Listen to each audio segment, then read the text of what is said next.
principle, which I've explained to say for any flow of blood to pass through a narrowed orifice, it has to accelerate its velocity.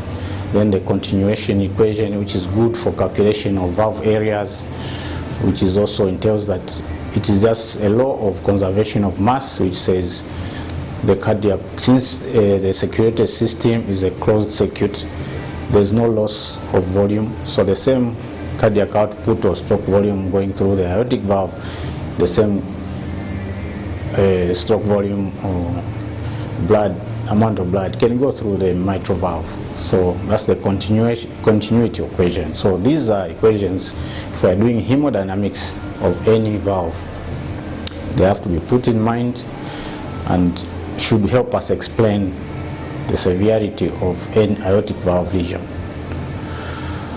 So this slide is actually a representation of what is actually happening. What is happening there is that the valve, the aortic valve, is stenosed. A stenosis is a narrowing. So what is happening is that the left ventricle is encountering what we call an increased afterload. It is facing resistance to pump blood to the body through that stenotic valve. So how does the left ventricle respond? It has to grow as a muscle. It's like the hypertension story. Compensatory left ventricular hypertrophy. Why? It has to generate a muscle which will allow it to create a lot of force to push blood through that narrowed or stenotic valve. So this compensatory mechanism, as I explained, it only goes for a certain period of time. Once the obstruction is not relieved, the ventricles start to decompensate. So the compensatory mechanism will wane out. Now the function of the ventricle will go into decompensation and the person will go into severe heart failure. So it's the same story of compensation, decompensation that happens in hypertension and also aortic stenosis. The story is the same. Hypertrophy is compensatory to overcome the obstruction. In hypertension, there's an increased afterload because the ventricle requires a lot of force and energy to overcome the resistance it is facing. In this slide, it's just actually trying to show the severity of aortic stenosis, because any disease, actually the definition of severity of any disease, it has to be either mild, moderate or severe.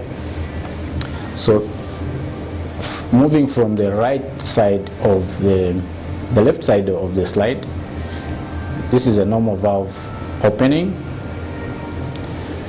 The second image is a slightly mildly stenosed valve.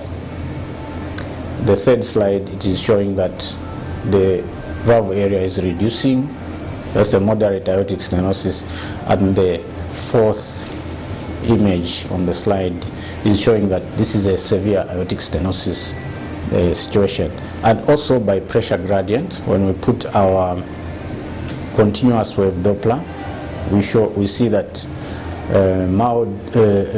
normal velocity is almost just about 1 centimeter per second through the normal valve. Then it keeps on increasing. The more narrower the valve is becoming, even the velocity, the pressure gradient tends to increase until we go to the fourth image, where we have a severe aortic stenosis with a high pressure gradient. So we can grade, and from this slide we can know where do we need to, at which stage we need to intervene to replace the valve so that we avoid a left ventricular dysfunction from happening, or where we try to avoid a decompensation of the left ventricle, which can make the client go into heart failure. So from this slide we can know, just by using our calculations, our formulas, the Bernoulli equation, we can know, because usually severe aortic stenosis has to be pressure gradient across the aortic valve of more than 40 millimeters of mercury.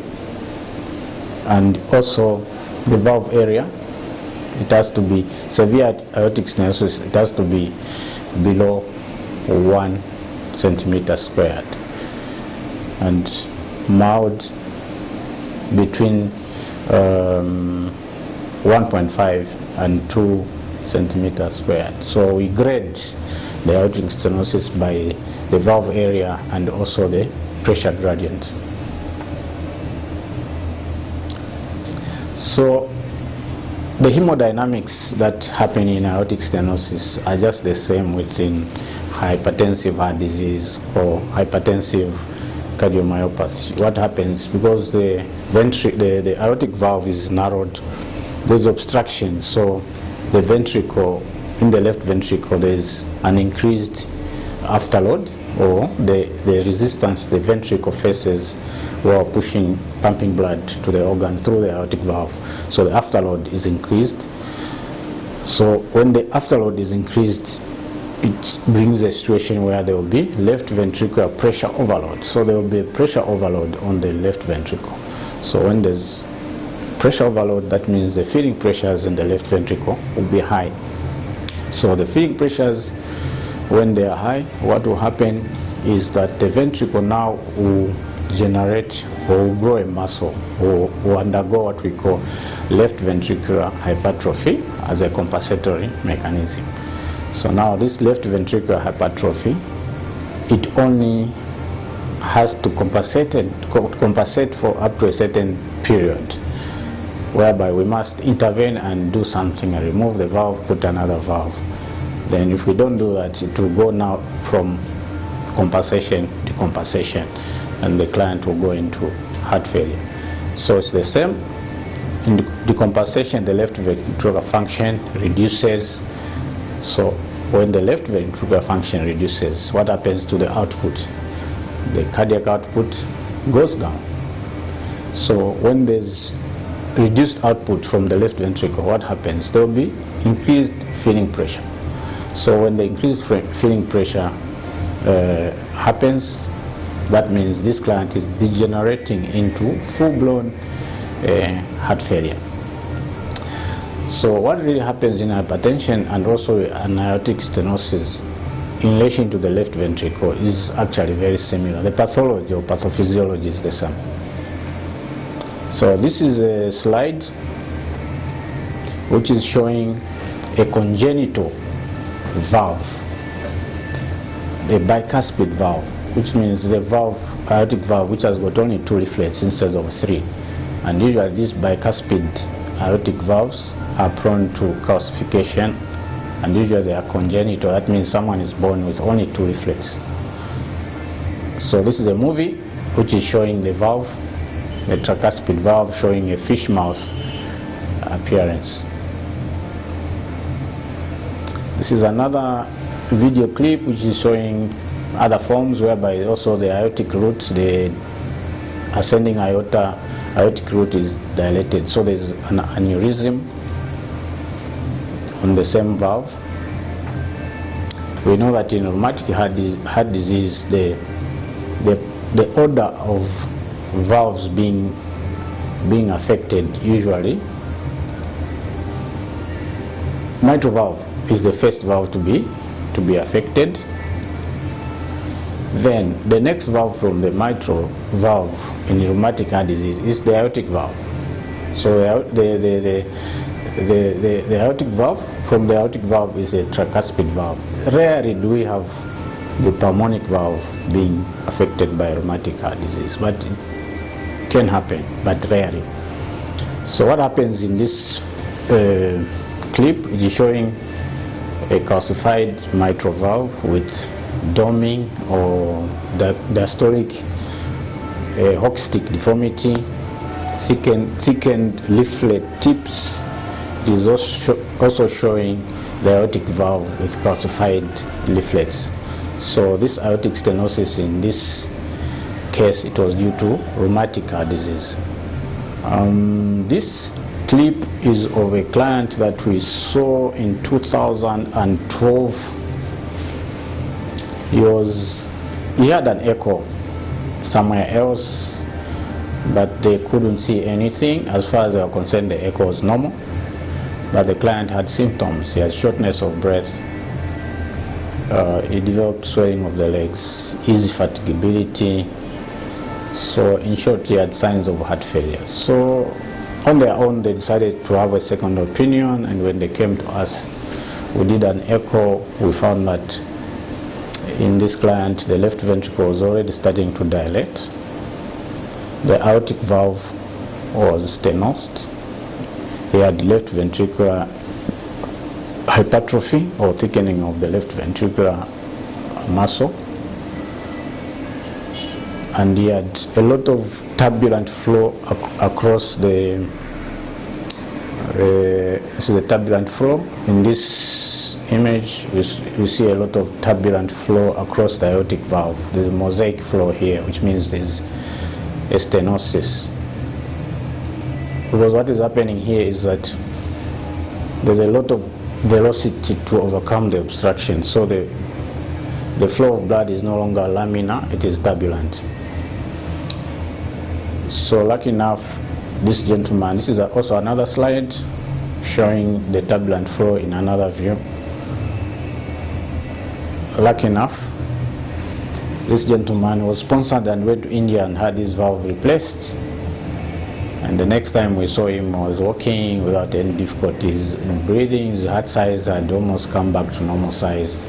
His ejection fraction had increased. He was generally living a normal life.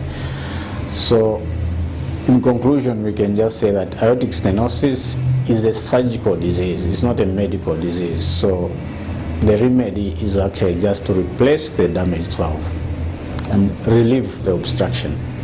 And the only way to identify aortic stenosis is to get the proper history of the client, to do a proper physical examination, and also to do a detailed, comprehensive echocardiography, to do good valve evaluation, to calculate the pressure gradients, also the flow velocities of the client, and also to come out with a detailed report so that the surgeon or the next person where the report will go, they'll have an idea of what is going on with the client. And also another take-home message is that gradient alone cannot make you conclude whether someone has got severe or mild aortic stenosis, because there are two types of aortic stenosis. There's the high flow state and the low flow state. High flow state, when the chamber, that means the left ventricle still has the oomph, still has the force,